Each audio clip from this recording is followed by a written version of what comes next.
The Dialectic of Christ and Antichrist, a path to unified consciousness. In the eschatological narratives of many spiritual traditions, the figures of Christ and the Antichrist are often portrayed as polar opposites, symbols of divine salvation and ultimate evil, locked in a cosmic battle at the end of days. Yet, what if these archetypes are not adversaries but collaborators in a grand dialectical process? What if the Antichrist's reign of separation and division is the necessary catalyst for Christ's return, not as a conqueror, but as the embodiment of reunited consciousness? This perspective invites us to re-examine our world's crises through the lens of consciousness itself, where all human strife arises from the illusion of separation, embedded in our biological existence. At the core of this idea is the notion that consciousness, pure, unified awareness, is fragmented when incarnated into biological beings. In this separated state, individuals perceive themselves as isolated entities, disconnected from the whole. Some embrace this separation lightly, recognizing it as a temporary veil, while others cling to it fiercely, viewing the world as a marketplace of divisible resources. These latter beings, driven by acquisition, control, and dominance, embody what we traditionally label as Antichrist traits: greed, exploitation, and a ruthless pursuit of self-interest. But these are not merely demonic impulses. They are the exaggerated maxims of capitalism, a system that thrives on division and commodification.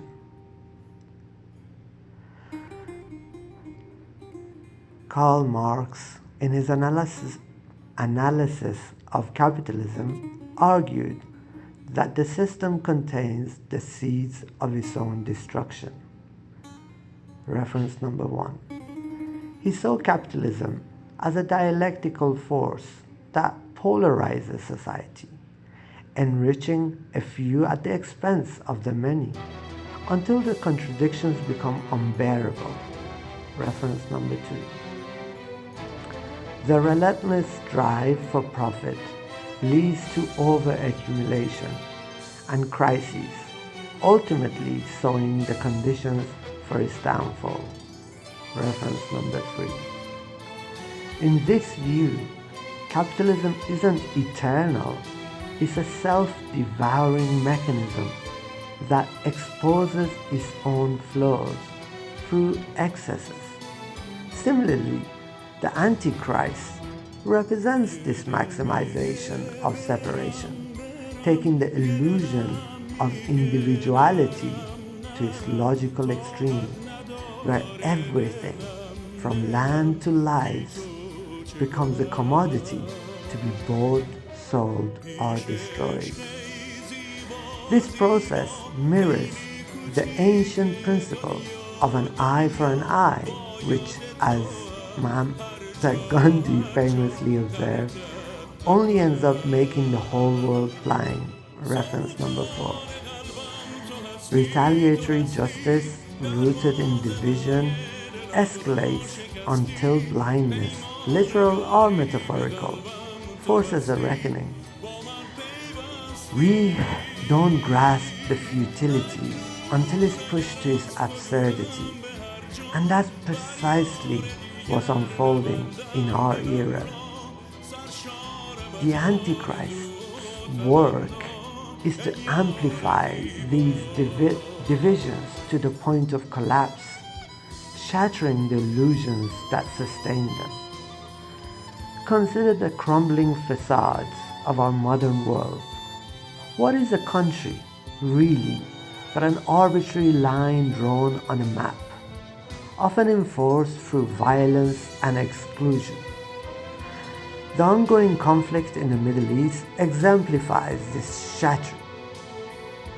Israel, sometimes derisively called "is not real" by critics, i.e. only Farz-Zaad, faces accusations of genocide in Gaza amid its military actions, prompting global debates on its right to exist while pursuing such policies. Reference number 5. Proponents argue that Israel's existence is essential for Jewish self-determination and security, rooted in historical claims and international recognition. Reference number 6. Yet, detractors, including UN experts, human rights organizations, labeled actions in Gaza as genocidal.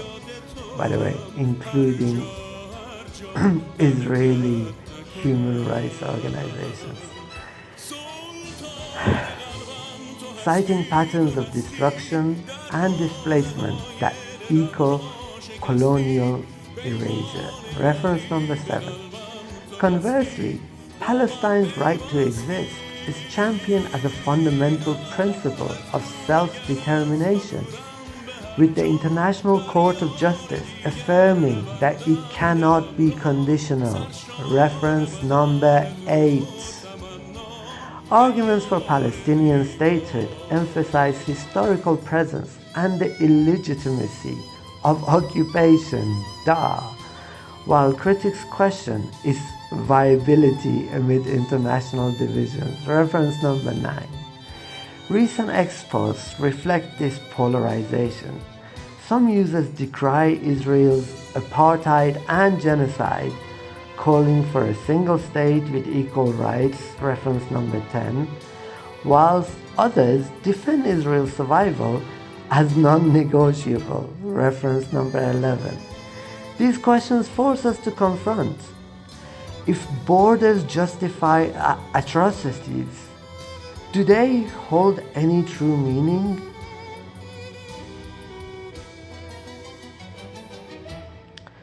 This illusion extends to our treatment of other beings.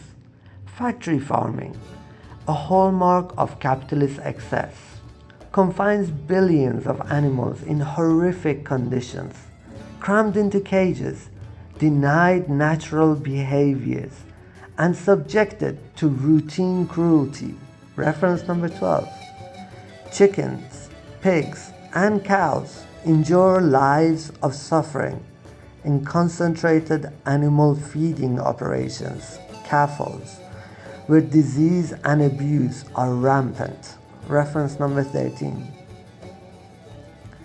Do these sentient creatures have rights? Sorry. I'm doing a Michael Jackson. Tito, give me a tissue. Sorry, I'm trying to find where I was.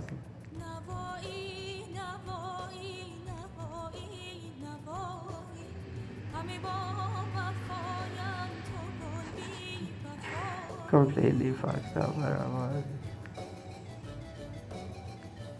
Be detached from the material we're reading for future reference.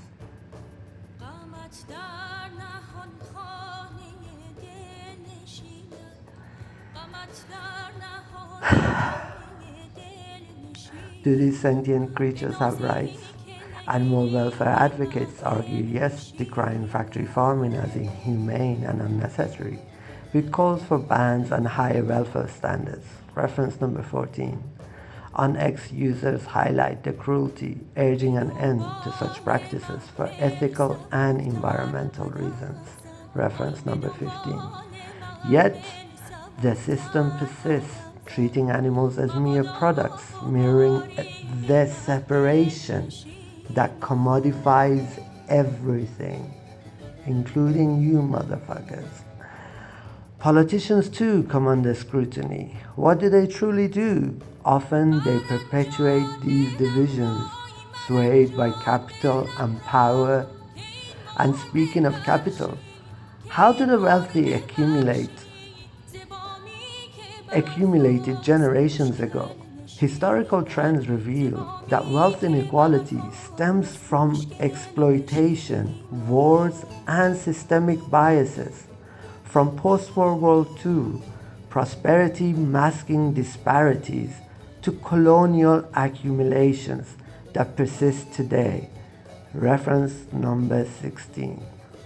Racial and class divides, like the US wealth gap from 1860 onwards, trace back to slavery and unequal policies.